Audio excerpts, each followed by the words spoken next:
Hello everybody, कैसे हैं आप सभी। स्कोर कार्ड आ चुका है आरआरबी क्लर्क का और मैं आपको अपना स्कोर कार्ड दिखाने जा रही हूँ कि क्या रहा मेरा स्कोर कार्ड।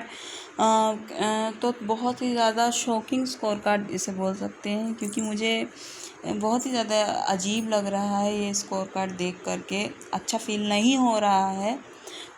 वैसे भी मैं इतना ज़्यादा डिमोटिवेटेड फ़ील कर रही थी कुछ दिनों से, लेकिन फिर अपने आप को मैंने संभाला कि नहीं, मुझे पढ़ना है, मुझे अच्छे से अपनी प्रिपरेशन करनी है। लेकिन जब अब मैं फिर से मैंने ये स्कोर कार्ड देख लिया है, तो अब मुझे थोड़ा फिर से नहीं अच्छा फ़ील हो रहा है। तो पहले मैं स्कोर कार्ड शेयर कर देती हूँ, फिर उसके बाद बताती हूँ कि अब क्या आगे के प्लान है मेरे, मुझे क्या करना है क्या नहीं करना है।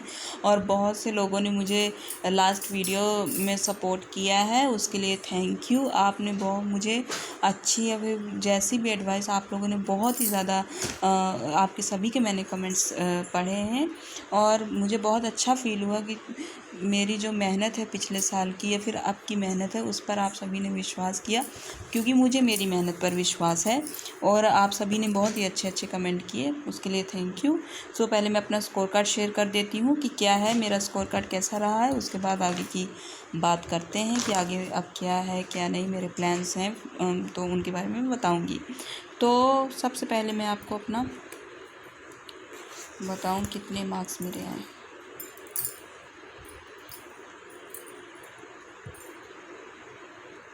आप जैसे कि देख सकते हैं, इन reasoning I got 34 and in numerical ability I got 33। अब इसमें मैं शॉकिंग आपको बता देती हूँ क्या है क्या नहीं है।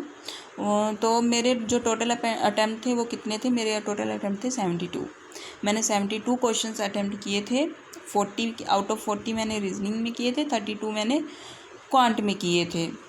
तो और मैं बताऊं, अगर एक्यूरेसी की बात बताऊं तो क्वांट में तो मुझे चलो जो मेरे 32 क्वेश्चन अटैम्प्ट हुए थे उसमें मुझे टाइम नहीं मिला था रीचेक करने का, क्योंकि मेरे क्वेश्चन जैसे मैंने 32 अटैम्प्ट किए थे उतने टाइम में।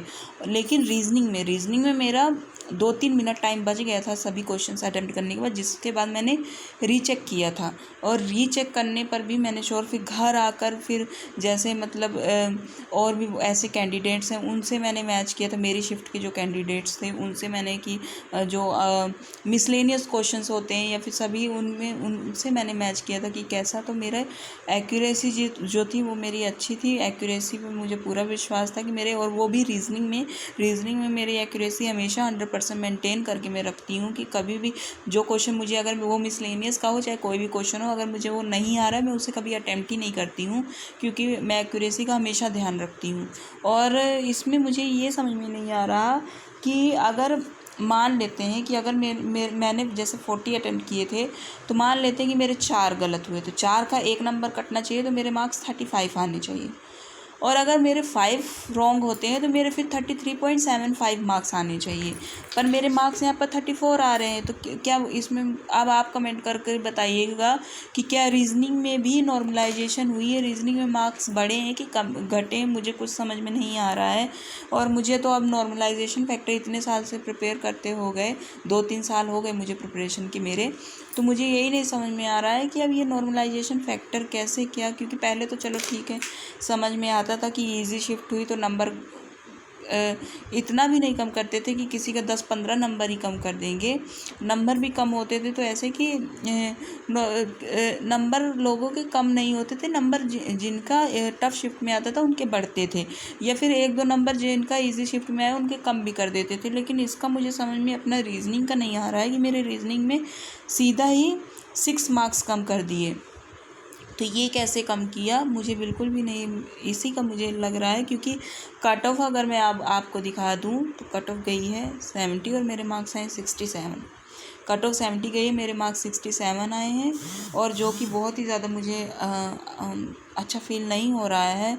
क्योंकि सही में मैंने 72 जो अटैम्प्ट किए थे उसमें मुझे था विश्वास था कि चलो एक्यूरेसी के मान लो कि एक भी गलत हो जाए, दो भी गलत हो जाए क्वेश्चंस, लेकिन मुझे इतना नहीं था कि मेरे एक क्वेश्चन गलत हो जाए फिर दो, कि मेरे 6 क्वेश्चन मतलब 6 मार्क्स सीधे रिड्यूस कर दिए जाएंगे, रिड्यूस हो जाएंगे, इतना नहीं था मुझे। लेकिन अब जैसे अब मुझे ये भी नहीं, तो अब आप कमेंट कर कर बताइए क्या नॉर्मलाइजेशन में रीजनिंग में मार्क्स कम हुए हैं, या फिर नॉर्मलाइजेशन कैसे किया गया है, किसके कितने मार्क्स कम हुए हैं फिर बढ़े हैं, ये ज़रूर से ज़रूर। और मैं अपना शिफ्ट बता देती हूँ कि मेरी 18 अगस्त की लास्ट वाली शिफ्ट थी मेरा जो एग्ज़ाम था। तो आप भी बताइएगा कि आपके कितने मार्क्स आए हैं, कट ऑफ कितनी गई है, ये ज़रूर से ज़रूर बताइएगा। अब मैं अपने आगे के प्लान बता देती हूँ कि क्या आगे है मैंने सोचा है। तो आगे मैं प्रिपरेशन करूँगी, जारी रखूँगी।